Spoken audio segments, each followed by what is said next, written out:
Depends on what's in those brownies. Well, I guarantee it's nothing that was illegal before the changes in the law here 10 or 20 years ago. Okay. You know, really funny thing about it?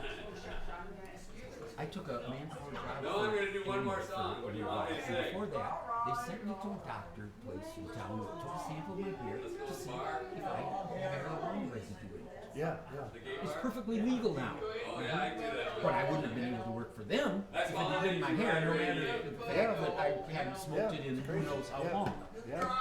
And in the bad old days when it was illegal or good, whichever way you want to look at Yeah. it, they wouldn't have been able to test me for that. I would have, and as long as I performed okay on the job, They wouldn't know. they wouldn't have known. Last song. Isn't the performance on the job more important than what you do? Well, let's see what we got here. To them? That's Uneasy Rider. Uneasy Oh, I Rider. good on that last song. 88. See,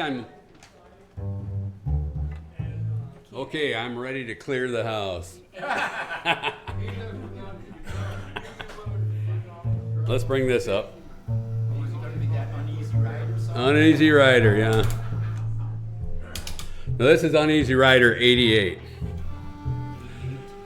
1988. I've had a request, but I'm singing anyway. Right. That's always a good one. Okay, I'm going to sing Uneasy Rider 88, done by Charlie Daniels in the year 1988. Okay. And it's just G, C, D, around and round in a circle. Really simple, just the way I like it, 3 chords. Around them over.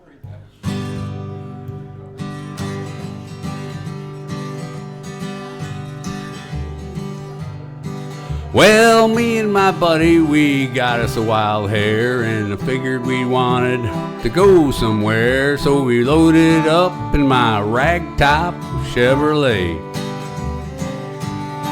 Well, we had a little bit of money and a whole lot of show, and with Hank Jr. blaring on the radio, we got a tank full of gas, and we were on our way. We'll get her straightened out. We figured we'd go down to New Orleans. We were barreling down old 17 when a man with a blinking red light was on our tail. He said, you were doing 60 in a 45, but I'm gonna let you go this time. But if I catch you again, I'm gonna slap you in the county jail. We said, thank you, sir, you sure been nice, and you ain't gonna have to tell us twice. And we were southbound and down with the wind blowing in our faces. Well, we kept on rolling, and pretty soon the radio was cooking out a Haggard tune, and we were pulling into Houston, checking out all the places. Well, I was feeling dry, and I said, I think we ought to stop and get ourselves a drink. Old Jim said, yeah, 'cause we got time to kill. And we kept on rolling, and I seen this spot. We pulled into the parking lot of this little place called the Cloud9 Bar and Grill. Well, we walked through the door and the place was jammed. The lights were low, they had a punk rock band and some orange-haired fella singing about suicide. I said, Jim, this ain't our kind of place. And he said, well, let's just have one round anyway. So against my better judgment, I walked on inside. Well, we went up to the bar and we sat down. This feller walked up and said, I'll buy this round. And he sat down on the bar stool next to Jim. Well, he looked like a girl, but he talked like a guy. He had lipstick on and mascara in his eyes, and everybody in that place looked just about like him. I said, Jim, this ain't our kind of bar. Let's just go on out and get back in the car, 'cause there's gonna be trouble and there ain't no sense in taking a chance. Well, we was getting up, getting ready to leave, when somebody grabbed old Jim by the sleeve, and this good-looking girl, she was asking my buddy to dance. I said, Jim, don't do it, there's something missing. There's fellas dancing and fellers kissing. There's a feller in high-heeled shoes wearing pantyhose. He said, partner, I just can't turn this down. You just go over there and I'll have one run around. I'll dance with the lady and we'll get on down the road.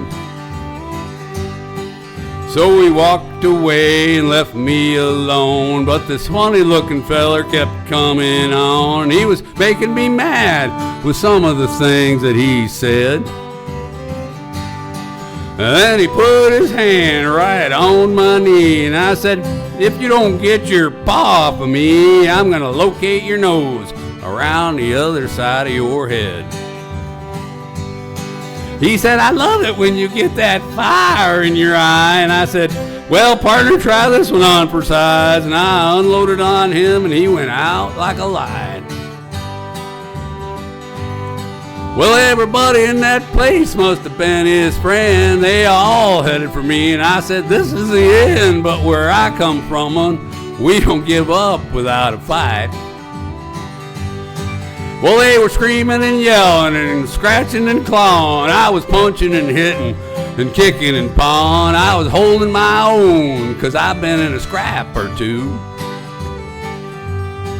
And old Jim came running up out of the blue, and that gal he was with came running up too, and proceeded to beat on me with a high-heeled shoe. Well, I grabbed her by the hair and it came off in my hand, and that beautiful girl was just a beautiful man. And old Jim, he got sick right there on the floor. Well, he dropped that dude like a shot from a gun, smeared his lipstick and made his makeup run, and me and old Jim started fighting our way to the door. Man, we lit out of there in that Chevrolet. I put it to the floor and it stayed that way. We was going down the highway and doing about 110. Boy, that frog jumped right out of my throat. Man, we lit out of there. Oops, we were headed for home, and we were getting near when a red light came on in that rear view mirror, and that same blam cop pulling us over again. Now I'm sitting here in this county jail. I had to call my daddy to go for our bail, but I remember me a lesson that I will never forget again. I've done give up drinking and I've give up bars. Now I'm running around in the country in souped up cars. I'm going back where the women are women and the men are men. Thank you.